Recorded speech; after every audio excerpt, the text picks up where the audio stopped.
chicos, buenos días, buenas tardes o buenas noches dependiendo de la hora en la cual estás viendo este video. Hoy en el curso de Historia del Perú vamos a tomar el tema correspondiente al oncenio de Augusto B. Leguía. Para ello, durante el proceso de la clase voy a estar explicando el tema en sí y también voy a ir dando las indicaciones de cómo se debe desarrollar en el cuaderno, es decir, cómo se debe copiar en el cuaderno. Espero que se pueda comprender y sin nada más que acotar, empezamos. Tenemos aquí el oncenio de Augusto B. Leguía o el gobierno de Augusto B. Leguía. Comprende entre los años 1919 y 1930. Para los que tenían alguna curiosidad de qué significaba la B, significa Augusto Bernardino Leguía, su segundo nombre, Augusto Bernardino Leguía, que gobernó durante 11 años, entre 1919 y 1930. Durante 11 años gobernó Augusto B. Leguía. ¿Cómo es que llegó al poder? Ok, tenemos aquí nuestro título y tenemos nuestra parte 1, ¿no? Nuestro subtítulo que vendría a ser el 1. ¿Cómo es que llegó Augusto B. Leguía al poder? Lo vamos a ir mencionando.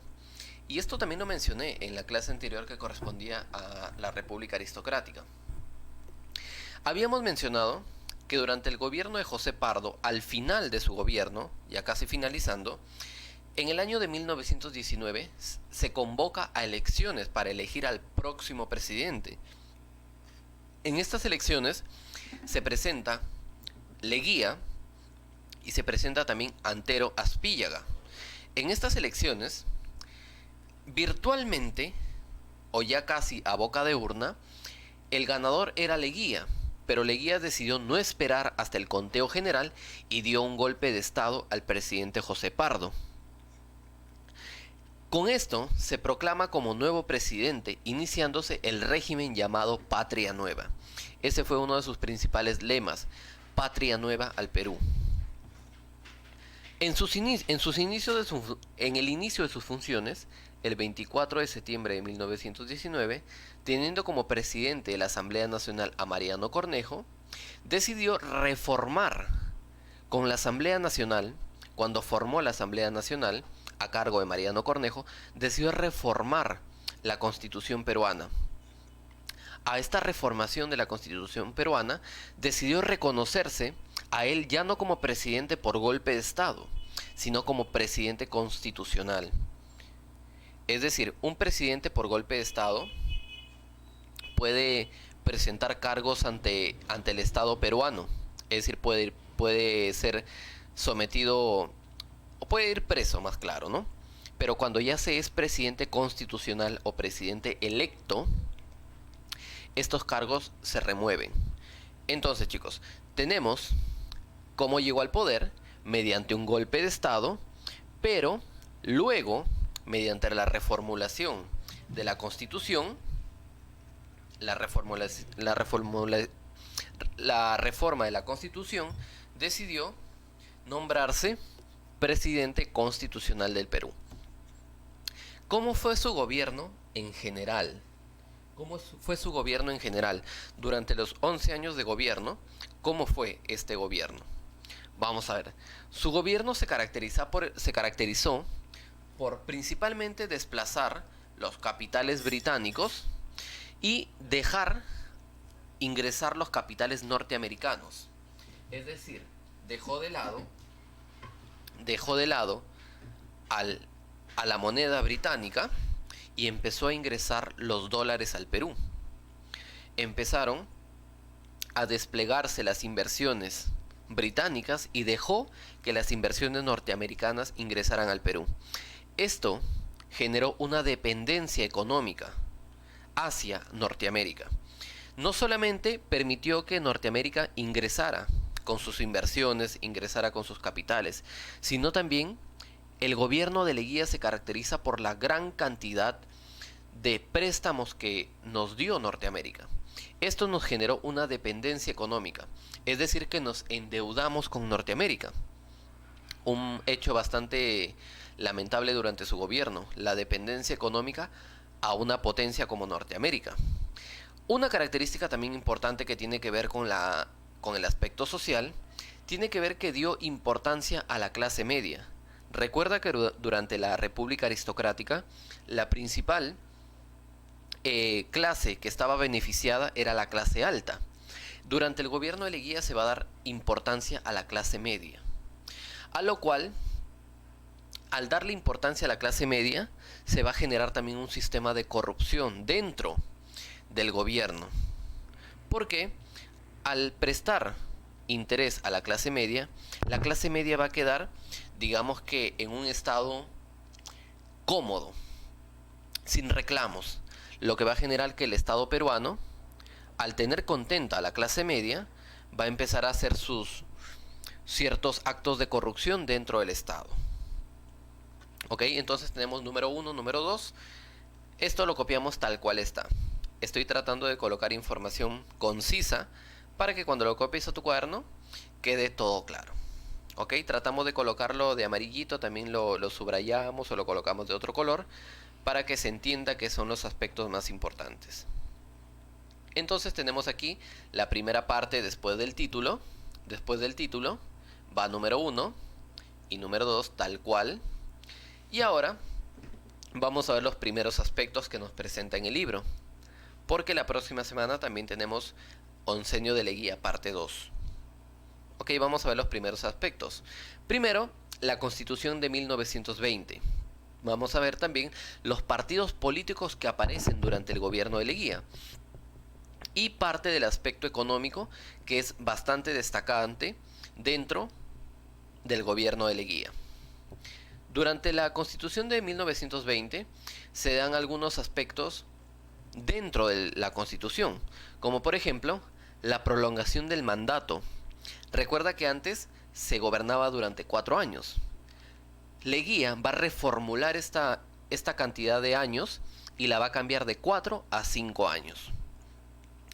Queda prohibida la reelección inmediata, es decir, un presidente que era electo no podía volver a lanzarse como presidente. Pero me dirás, profe, pero si Augusto B. Leguía gobernó por 11 años. Porque luego esta ley fue modificada para que Leguía pudiese volver al gobierno. ¿Ok? Entonces, se quedó prohibida la reelección inmediata, pero fue modificada para que Leguía pudiese volver a ser electo. También se establece en reconocimiento a las comunidades indígenas y se establece el Día del Indio, o también como se le conoce actualmente como el Día del Campesino. Ok, reconocimiento a los indios. Y se reconoce que el Estado profesa la religión católica, apostólica y romana. Entonces se realiza también uniones con la Iglesia Católica para profesarla como única religión del país. Y se crean los congresos regionales. ¿Para qué? Para que tengan una especie de organización dentro de estas regiones y también entren en comunicación con el Estado central.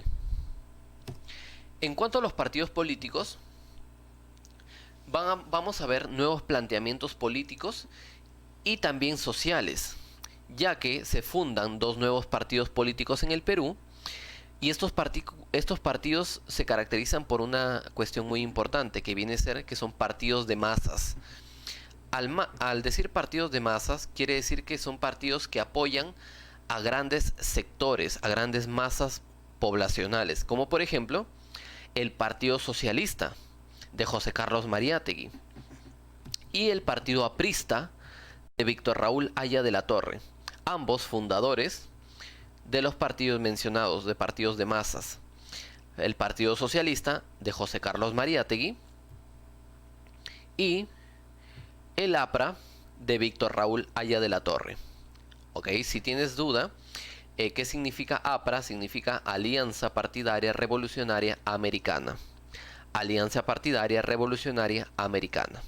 Eso significa el APRA. Y en el aspecto económico, vamos a notar, como lo mencionamos al principio, que se desplazan los capitales británicos y empiezan a ingresar los capitales norteamericanos, las inversiones norteamericanas y también los préstamos norteamericanos, lo cual, lo mencionamos también, generó dependencia económica hacia el país de los Estados Unidos.